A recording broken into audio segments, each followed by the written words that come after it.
All right, good afternoon, class. If you guys all check your modules, you should see an Excel sheet listed in the module labeled Pivot Table.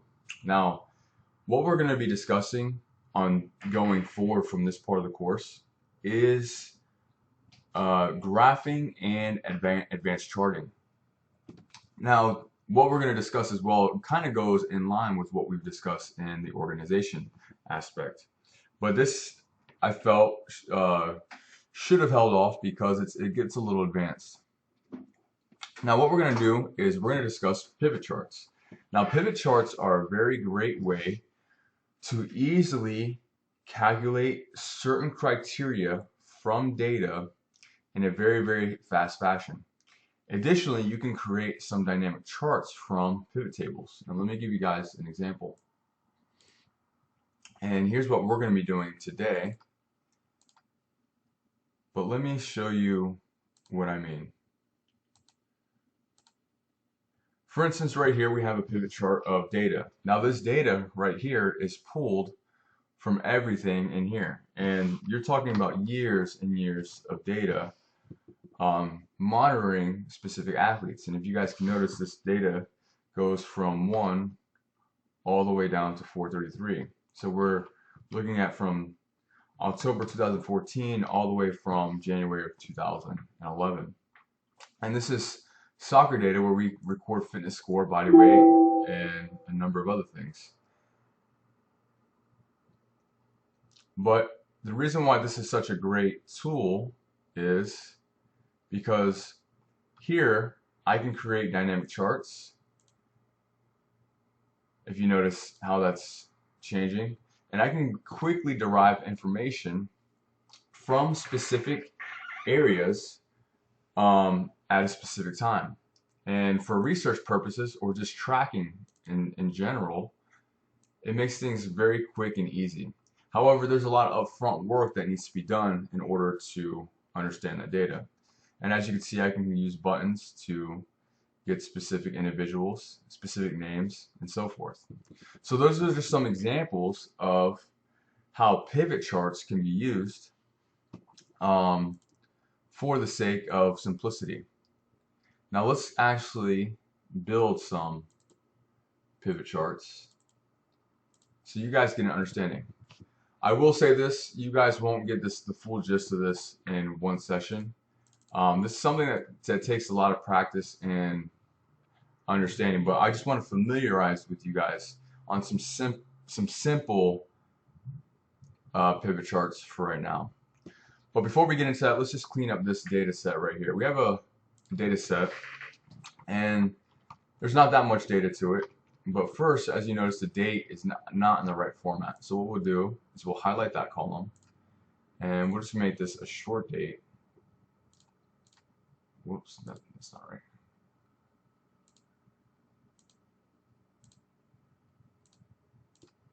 So now we have a short date, and what we also want to do is we want to create a table with this. Now, one thing to know about pivot tables is it has to be set up in this fashion, where your criteria is in columns, but there's nothing in the row part. The row is actually the data for the column. So therefore, I would not be able to have a pivot table if these were, say, if these rows represented a specific criteria, if that makes sense to you guys. So let's just clean this up, and I'll start by just doing some simple changes here, just to organize it. Now we need to make this into a table. So what we'll do, click anywhere inside this, hit insert, and then table. Does my table have headers? Yes. And what do we want to name this table? So we're going to name this load data. So once we click inside the table, you'll notice that, watch this, I click in here, and now my table design tab pops up. Click on that tab, and we're going to name this TBL load data, and enter. So now that that's created, if I go to the formula tab and name manager, you can see that TBL load data is right there. And we also have another table that we're going to deal with in just a second. So let's actually create a pivot table. Now this one is going to be rather simple, but we'll make them a little more complex as we go through. So the first thing that you're going to do is you're just going to click inside the table. So once I click inside the table, you'll see here where it says summarize with pivot table, and I can click on that and I get this little dialog box. So what it just did is it selected the table range of TBL load data, and now what it's going to ask us is, where do we want to put this data? Do we want to put it in a new worksheet, or do we want to put it in existing? For now, we're just going to put it in an existing, and we'll put it off to the side here, just like that, and hit OK. And now what we see is we see this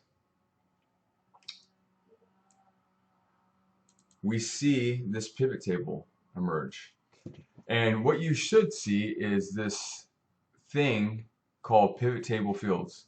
Now what it does is it should in some cases be attached to the side here, but you can easily grab it and just pull it out. If any time this thing disappears, you just click back on here and it will reappear. Or sometimes if it disappears, all you have to do is click back on this button called field list.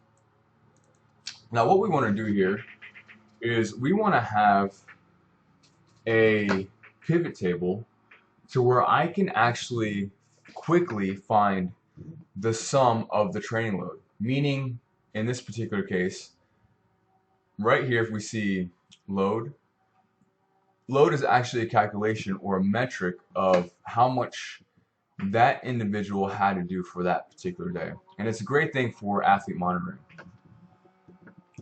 So we want to find the sum of the training load for a specific week, but I also want to know the percent change of that load. Now how will we do that? Well, the great thing about this pivot table is it actually has these little fields right here, and we can filter these things by different things. So what do we want to filter by?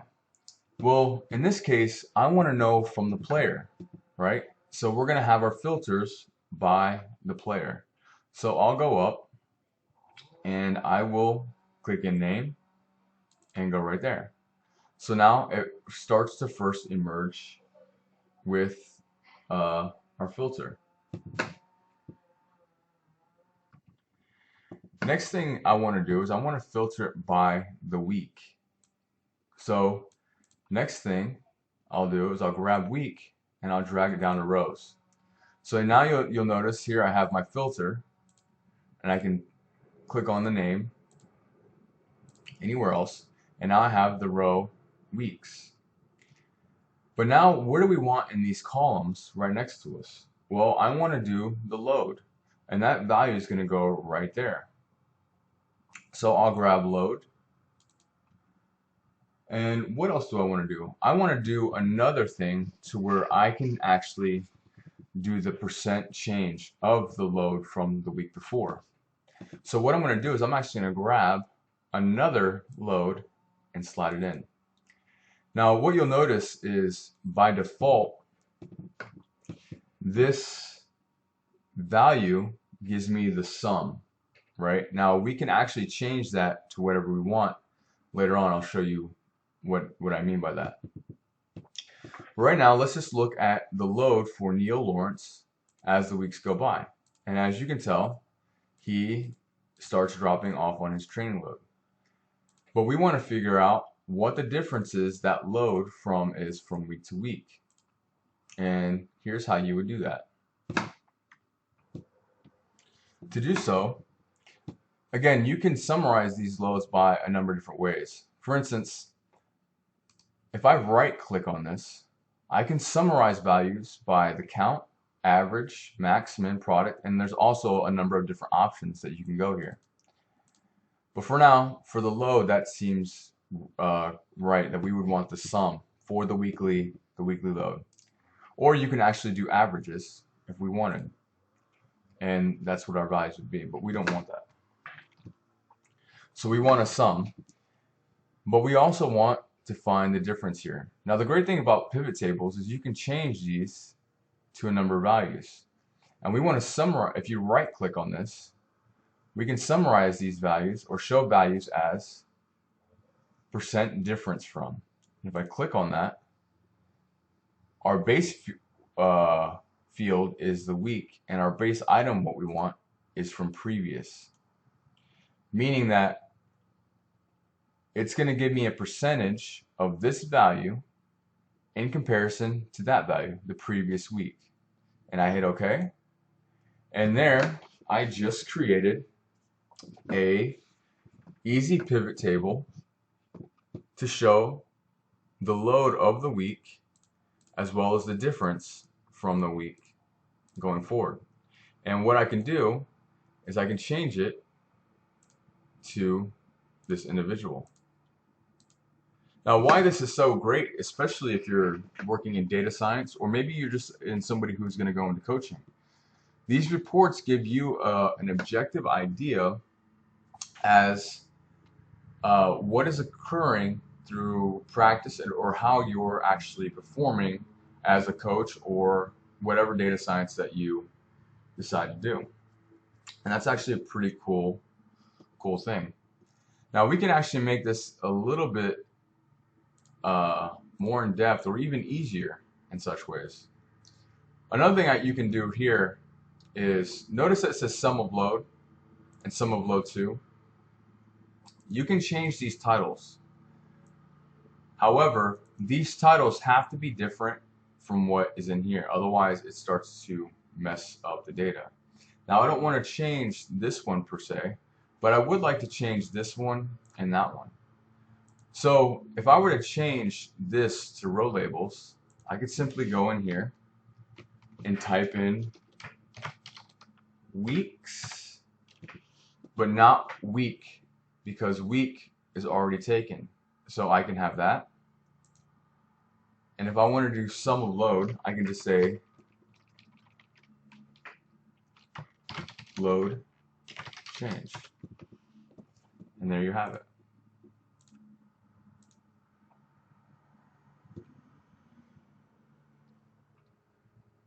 Another cool feature is what if I wanted to see the actual individual aspects for each one of these weeks? Well, I could simply right click on this, and if you notice on the expand collapse, I can expand the entire field. And what do I want to expand it to? Well, in this case, if we're working with week, we want date. And I hit OK.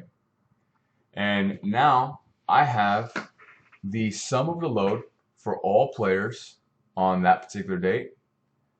I have the sum of the load on that particular date. And here we have the sum of it collectively. Now again, you could average these out to where you have the average load rather than the total. What if I wanted to look at it as just an individual player? Well, I could just click on the player I want, and then there you have it. You have the actual load from the individual. And then you also see the net change in comparison to the last week. So the load from 3615 is 14% different from the load of week 1. Again, this makes things rather simple. But now we can do things to make it even more dynamic for us.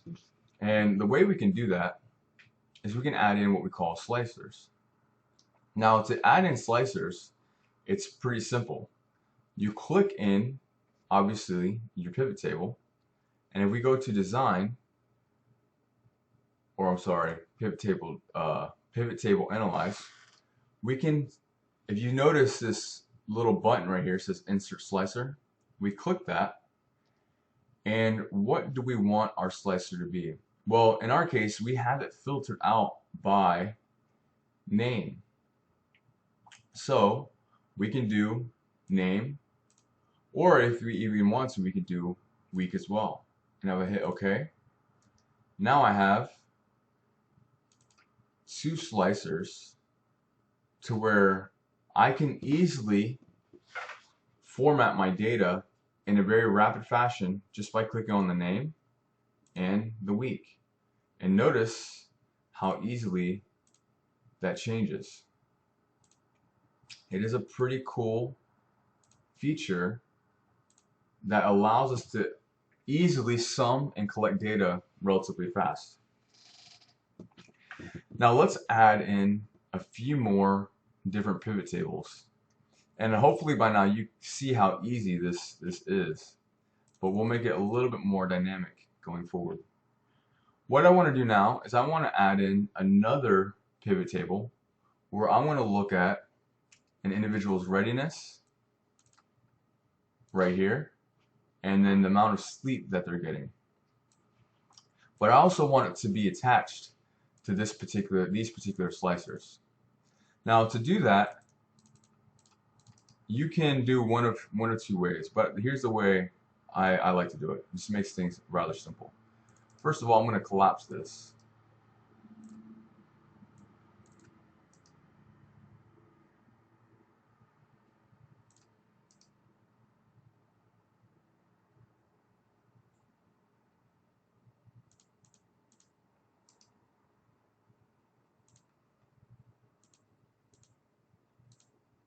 I guess I'm going to have to do it the hard way. So I just collapsed this, and for now I'm going to delete this part of the slicer. And what I'm going to do is I'm going to copy these values. Now the thing is with pivot tables, if you want to copy pivot tables, you never want to copy underneath. As you guys notice, these values will actually open up. It's bad practice to do that. Whenever you use multiple pivot tables, ideally you want to do it to the left or right. So we just copied our pivot table. Now we want to change the criteria of that pivot table. But notice that when I click in here, I'm going to get different dialog boxes from right here. But I want this slicer to actually be associated with both of these pivot tables. So the first thing I'm going to do is I'm going to click in here, and all we need to do is now we just need to change some of our criteria. So we no longer want sum of load or the load change, but we still want our weeks to be our filter. And let me just collapse all these now. I don't know why that wasn't doing that earlier.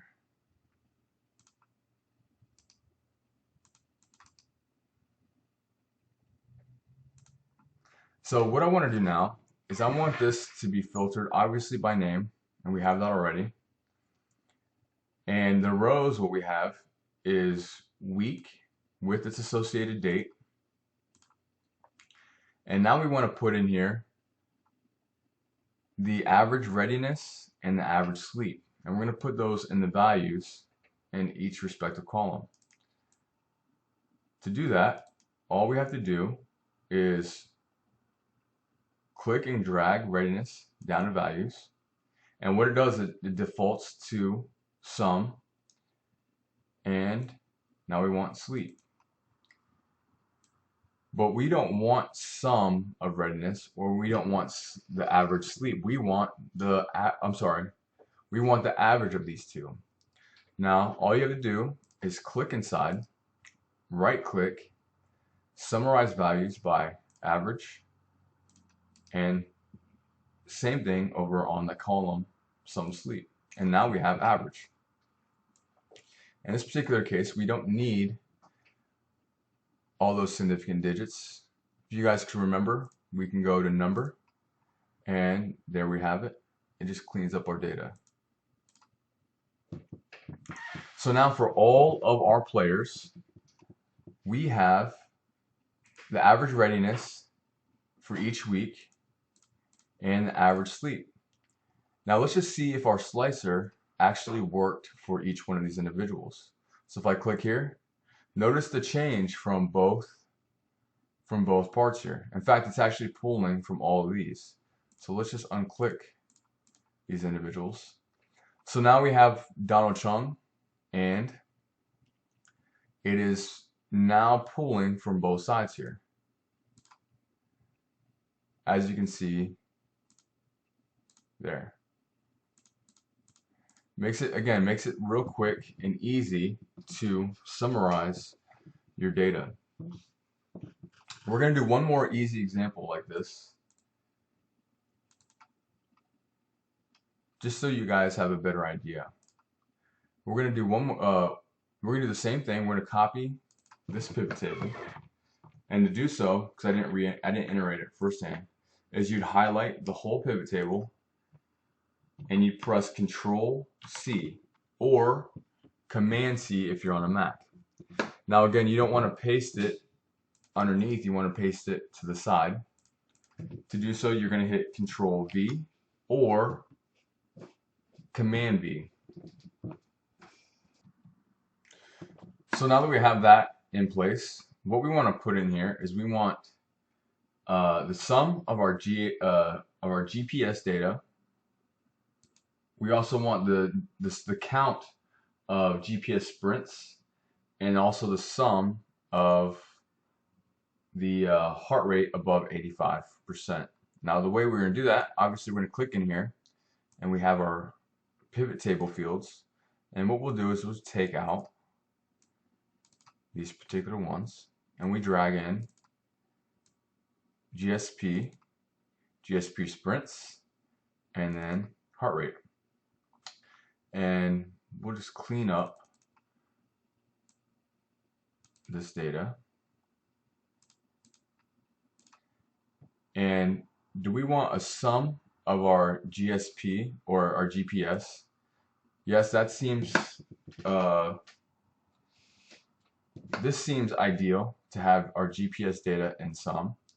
Now, do we want the sum of this? Ideally, no. We want to have a count of our data. So what we do is summarize this by count, and notice that it changes its field. So now that we get an idea of the number of sprints that the GPS unit was counting for the specific data here, for the high intensity score. And do we want a sum of the heart rate? Ideally, no. You want it to be summarized by average. And actually, that's not ideal either.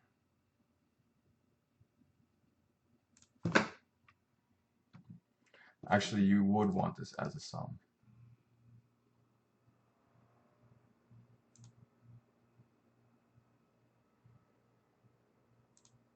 That way,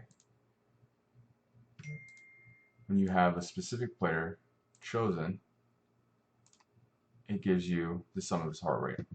And notice that the slicer is connected to each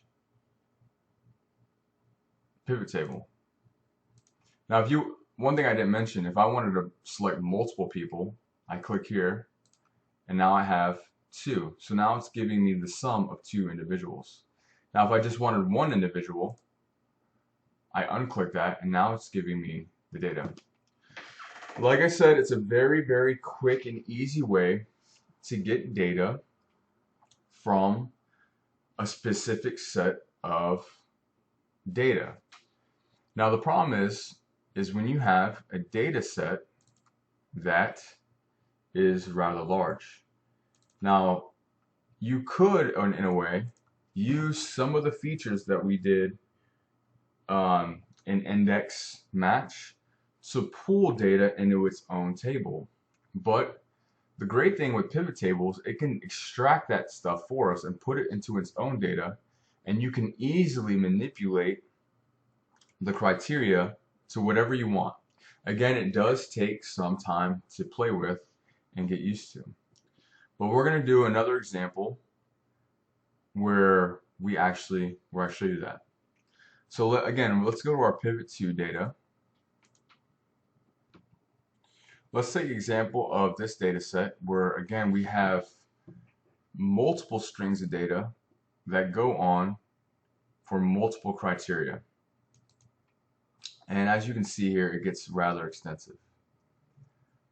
So how would we easily formulate that data? Well, for starters, how would we actually create a pivot table from here? Well, again, if I click inside the table, I click Data, Table Design, and then Summarize with the pivot table. And obviously, it's going to collect the table that we've already named. This time, though, let's actually put it on a new worksheet and hit OK. And notice that it actually pulls it over again into a new worksheet. And we'll just rename that Pivot Table. So let's actually create another pivot table with some of the data that we had from our data set. Now the first thing we want in here is we want to be able to filter it by name. So we can put that right there. But I'm going to show you guys a separate way that we can do this. Now we want the test label. So when I put this value in here, into the rows, it basically gives me the test for each individual test. So if we can, unfortunately what this does, it doesn't put it in numerical order. But basically you have test 1, test 2, and so forth. Now you could easily fix that, and I'll show you guys a little later. So we have all these individual tests, and now we want to put our values in this specific test. So again, let's go ahead and build our pivot table, and we're going to pull in some metrics that we want to track over time with a particular athlete. So we're going to pull in body weight. We're going to do the sum of an 8-count skin fold. Let's also do the yo-yo distance. And let's see here. Let's put in time for the 5-meter speed. We'll do the peak force and counter movement jump height. And let's get one more isometric mid-thigh pull peak force. So there you have it. We have all of our test procedures. Each one of these represents a testing day where that corresponds to the sum of all the players. And again, if I wanted to simply choose an individual, I can do so. Now the problem with this though is this gets somewhat confusing. It's not in a very organized fashion over here, and it kind of makes it a little bit challenging to see where data points are, or to kind of see how things are progressing. So an easy way to kind of fix that is we're going to actually put these values up here and those values over there. Now to do that, we're going to take in the columns, we're going to drag it over here to the rows. And notice what happens here when we do that. But now I'm going to take test label and I'm going to put it over here. But notice, look what just happened. It now gave us a drop-down box right here to where now I can actually sanction out which values that I want to do. So let's say we do test 1 off season, test 2,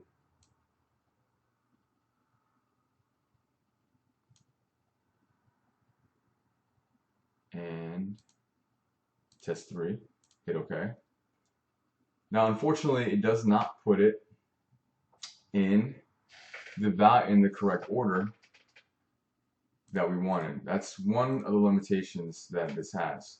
The only way to really do that is if you were to relabel these in your table over here, meaning you'd actually, rather than saying test 1, it'd have to be test the number 1.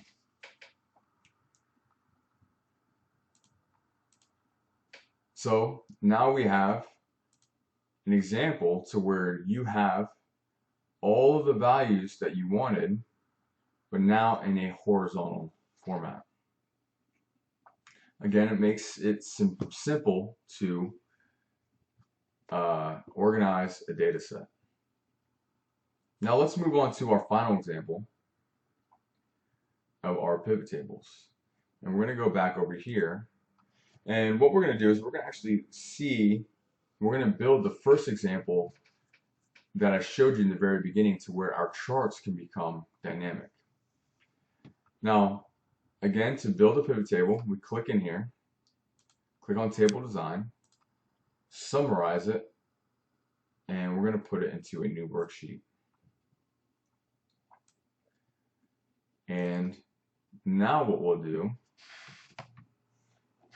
is we'll relabel this to pivot board, and we'll put it over here to the end.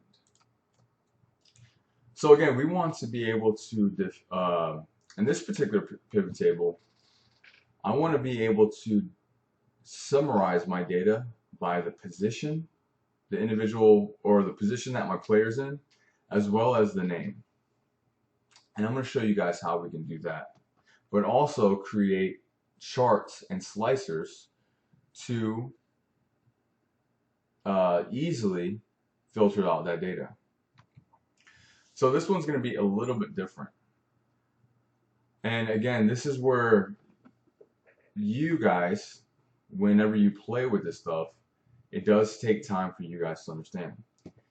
In this case, we're actually not going to put anything into the filters. In fact, we're going to first put in position, and then right underneath position, we're going to put name. And notice what just happened there is that now we have the player's name underneath the actual position that they play. And that's kind of how we want it. Now the value I want to look at is I want to look at their overall fit score. And the fit score is somewhere on this data sheet,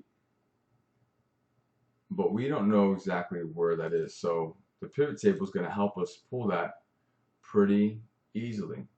So we take the fitness score and then we pull it over, and voila, now we have the specific fitness score for that individual. But like I said before, the pivot table is going to default to the sum. Now that's not going to be very helpful to give us an idea of this individual's fitness based off the criteria. So we want to get the average. So you would right click, summarize by average, and there we have a little bit better of an understanding of our fit score. And let's just clean up these values a little better to where they're in number format.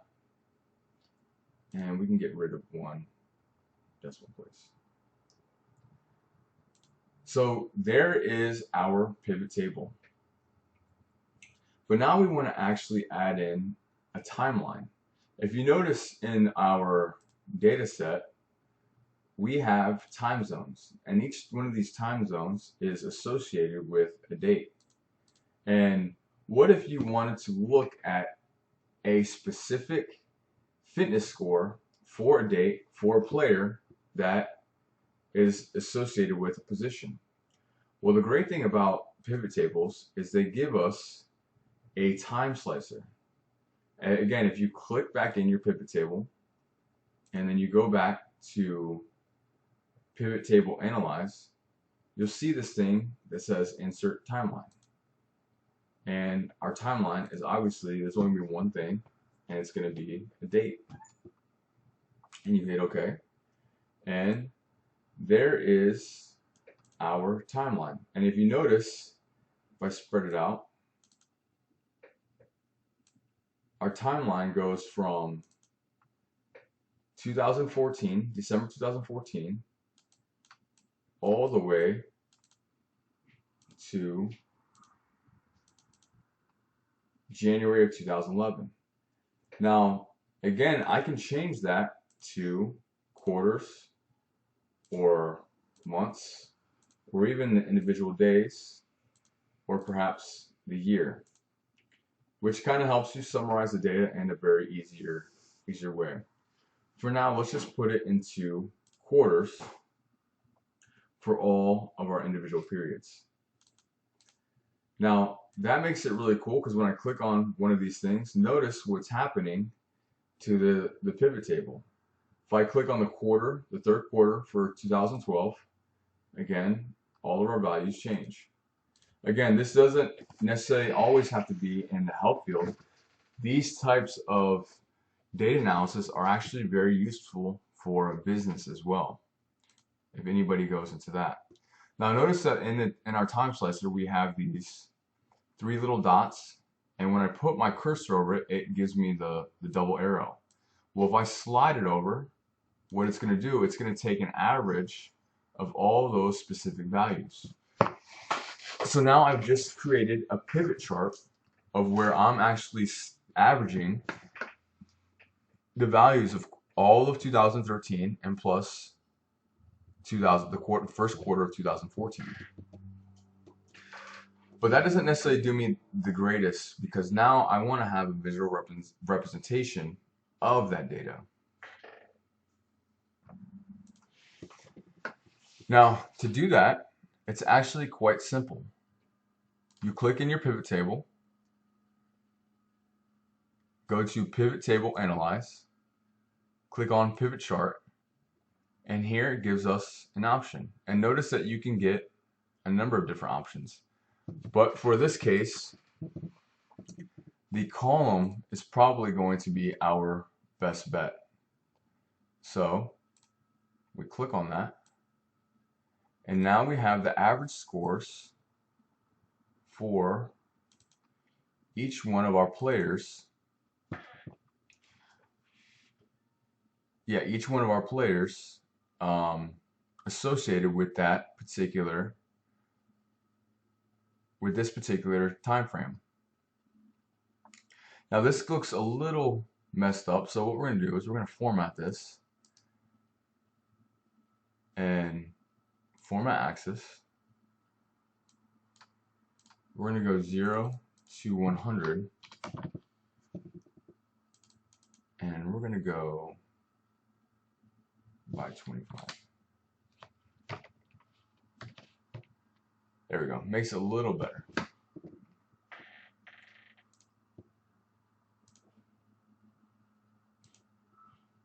And notice that I can collapse certain fields, and now I get a better understanding of those values. And again, I can sort everything by here. Now, perhaps I didn't want to do that. If you look here, it kind of makes things a little bit more of a challenge when I want to sort it as such.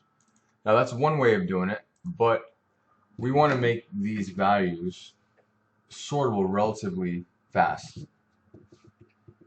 Another thing we want to do too is we want to add the data callout labels to some of these values.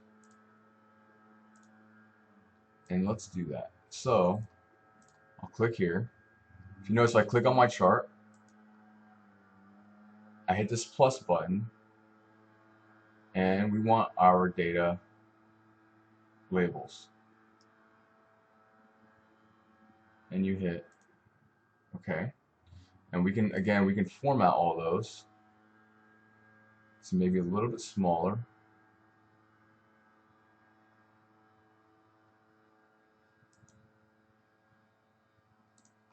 Now the problem is with this is it's showing every single player. But what if we just wanted to look at specific positions? For instance, what if we just want to look at the screen or the midfield? Well, again, we can use our slicer to do that. So we would click, again, insert slicer, and we want position,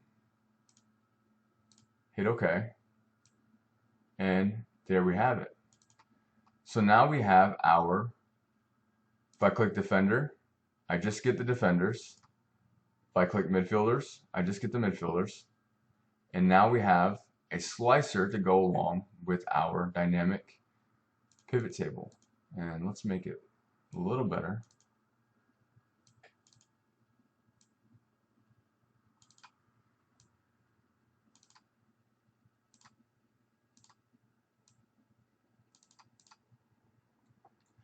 So there you have it, guys. This is a very easy way to summarize data in a very quick fashion without having to use index or match function to pull out data in another table. This is a very, very simple way to do it and fast. However, it does take practice for you to understand what data is pulling and where it's going. And what I suggest to you is in your own time or when the time is needed, you just play with this specific stuff. Now, for your assignment, all you have to do is recreate all of these tables from the data set that I'm going to give you. And it's basically the same thing as what we did here.